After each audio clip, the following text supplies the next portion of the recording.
Prior to this week, I had not seen any Kung Fu Panda movies ever. For some reason, I had always had it in my head that they were like Shrek's less successful distant cousin. But now that I've gone and watched the first 3 Kung Fu Pandas and the 4th Kung Fu Panda movie in theaters this weekend, well, let's talk about it. What's up, my dude? Your friendly neighborhood Tony here, and as I do with all my movie reviews, I'm gonna give you a little bit of information about Kung Fu Panda 4, who made it, what it's about, all that good stuff. Then I'll go into the things I did and did not like about the movie, the pros and cons. And finally, I'll let you know who I think Kung Fu Panda 4 is for, if anyone. If that kind of thing sounds cool to you and you want to keep up to speed on all the new big movies that are coming out in theaters and on streaming, make sure you subscribe. All right, let's go ahead and start with a quick premise for this particular movie. Now, if you haven't seen any of the Kung Fu Panda movies before, this premise is not going to make any sense to you. But in Kung Fu Panda 4, after Po is tapped to become the new spiritual leader of the Valley of Peace, he needs to find a new dragon warrior, while an evil sorceress plans to resummon all of the former Kung Fu masters. Now, of course, Kung Fu Panda 4 is another animated martial arts comedy movie. It's the 4th in the series and the one that I think we've had to wait for the longest. The first Kung Fu Panda movie came out in 2008, and the second 3 years later. The third came out 5 years after that. And now for this one, we've been waiting a solid 8 years. The movie's written by the same duo that wrote the first 3 movies, plus an extra person coming on board for this one. Joining them is Darren Lemke, who also wrote on the Goosebumps movies, Shazam, and also Gemini Man, which, not that great. This one's directed by Mike Mitchell, who's done a ton of movies, especially comedies. You've got Deuce Bigalow, Male Gigolo, if you remember that one from back in the day. Sky High, which we definitely need a sequel to, as well as Trolls and the second Lego movie. He's joined by Stephanie Stine in her directorial debut as a co-director. She's mostly done animation, working in storyboard art for a number of movies. And it's going to be in theaters this weekend, rated PG for some martial arts violence, a little bit of crude humor here and there, and I guess just a few scary images for the little ones. The movie runs about an hour and a half long, just like every other Kung Fu Panda movie before it, which is probably a good length for a movie like this. Of course, it once again stars Jack Black as Po, the Kung Fu Panda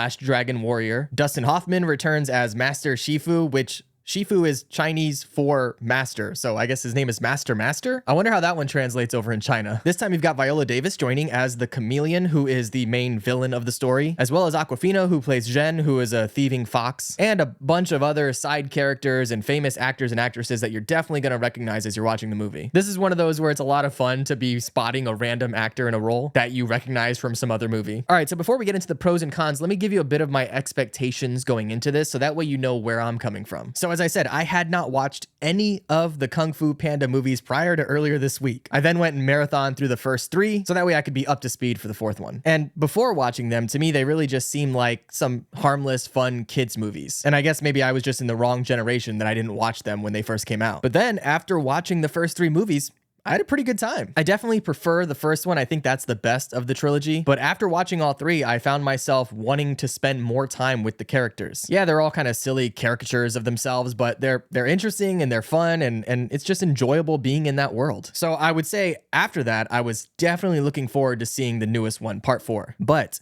did it live up to my expectations? Well, let's get into it with the pros. The first thing you'll probably notice when watching this movie is that it's DreamWorks. It's a DreamWorks animated movie, and they don't often miss with their movies as far as the animation quality is concerned. And with this one, I would say the animation itself isn't anything groundbreaking, but it's pretty solid the entire way through. And in fact, there are some scenes that they have these flashbacks where they change the animation style. And they've done that in some of the other movies as well, but I really dug that art style. I thought it was clever and interesting and unique. When you see it yourself, you know what I'm talking about. Speaking of the animation, I thought that the fight scenes were a lot of fun. Of course, it's a Kung Fu movie, and it pays homage to a lot of the classic Kung Fu movies that I know I grew up with. So for me as a kid, I was watching a lot of Jackie Chan and Jet Li movies, and even a bit of Bruce Lee, although he was kind of the prior generation. And this definitely pays homage to a lot of those. And it does it really well. A lot of the way that the fight scenes are animated, you can tell they're really well choreographed. And because you have all of these unique creatures, all these different animal types, they're able to have all of these really unique fighting styles and with their own unique weapons. So I really appreciate the creativity there. Aside from the martial arts, I think the other major piece of this movie is the comedy. If the comedy doesn't work, then the movie doesn't work. And for me,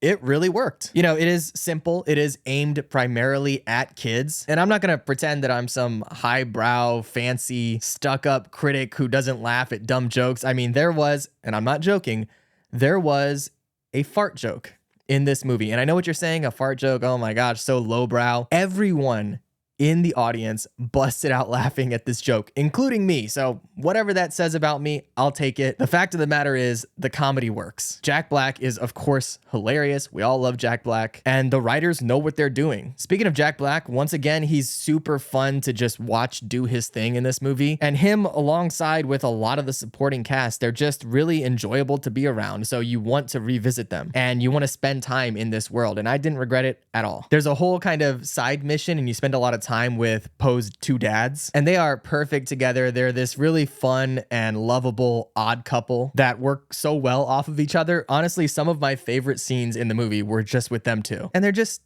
sweet dads trying to look out for their son. So who doesn't love that? I also really like exploring the world of Kung Fu Panda, and you get to do that in this movie possibly more than any of the previous movies. You know, you spent most of your time in this world in these kind of small villages with these native populations. And in this one, you get to spend some time in a major big city metropolitan area. And it kind of shows that there's more to this world than just what we've seen so far. I know there's some like smaller side movies that went like straight to streaming, and also I think a series of Kung Fu Panda, and I wouldn't be against watching that, especially if I had like a young kid. I think that'd be cool. The last big pro for me is going to be some of the music choices in the movie. Now we know Jack Black is in Tenacious D, and we know that he did a cover of this Britney Spears song, which they also have in the movie, and it is fantastic. But there's also a cool like instrumental cover of Crazy Train, which I thought was a great scene. I loved hearing that. So you can really tell they're just having a lot of fun with making this movie, and it comes through as the audience member. Overall, it was a great time at the theaters, but no movie is perfect. So let's get into the cons. But before we do, I want to let you know that this video is sponsored by you. That's right. I'm just a small independent channel here without any big corporate sponsors or anything like that. So just by watching the video, you're really helping me out. If you want to be super dope and show your support in the easiest possible way, do me a solid and like the video, and maybe drop a comment down below. Let me know, have you seen all of the Kung Fu Panda movies so far? And if so, what are your favorites? You can also now join as a channel member if you want to help support me financially, or just subscribe for free if you want to keep up on all the new big movies that are coming out. So either way, whatever you do, I appreciate it. All right, on to the cons. And fair warning, I'm going to get a little nitpicky here, okay? But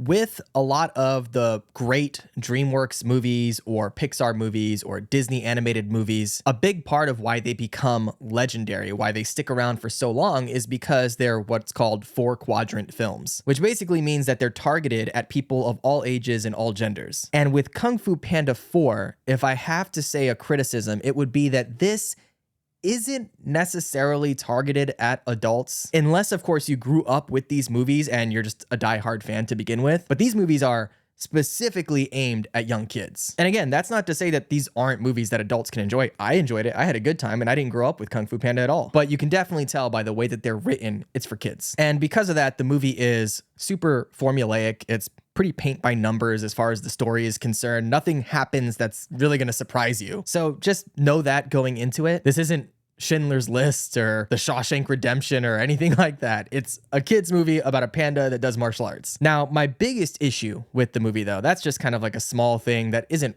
really a negative, but it's just something to be aware of. My biggest issue is this is a movie that we've kind of already seen. Not entirely. There are some new story arcs that we follow, but when it comes to the main villain and what they're trying to do, it's kind of almost exactly what we saw in Kung Fu Panda 3, just done in a slightly different way. You know, if you remember Kung Fu Panda 3, the main villain was trying to kind of absorb the power of all of the Kung Fu masters from the spirit realm, and he had them in these little green amulets or whatever they are, and they would fight for him. And in this movie, the villain is trying to absorb the power of all of the Kung Fu masters in the spirit realm, except this time she's trying to absorb them, I guess, into herself so that she can use their powers as opposed to having them use their powers for her. So it is a little different, but it's kind of the same thing. Another thing they do that also happened in part 3 is there's a scene towards the end, towards the climax of the movie, where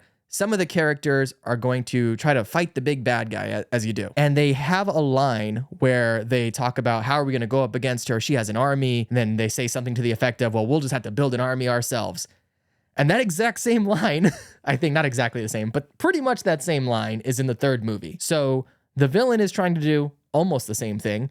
And the resolution to this is to do almost the same thing. And for me, that's just kind of lazy writing. Like, we couldn't think of something a little more unique and different. Now, again, I say all that, but having watched all 4 movies within a week time span, I still enjoyed the 4th one. I just can't ignore the fact that there's a lot of similarities between the 3rd and the 4th. All right, last up, last con, and this is kind of a smaller thing, but it is something that stood out to me, and that is with Awkwafina. I don't know why Awkwafina is being cast in every animated movie that comes out, it seems. She's a fine actress, but when it comes specifically to voice acting, I don't think she's that good. You know, she's got a unique voice, I guess, right? The way her voice sounds is different, but with the characters that they have her playing, you want them to elicit a lot of emotion and to really move you. And maybe it's just me, but she just really doesn't do it for me. And I know that there are dozens, if not hundreds of other actresses out there that would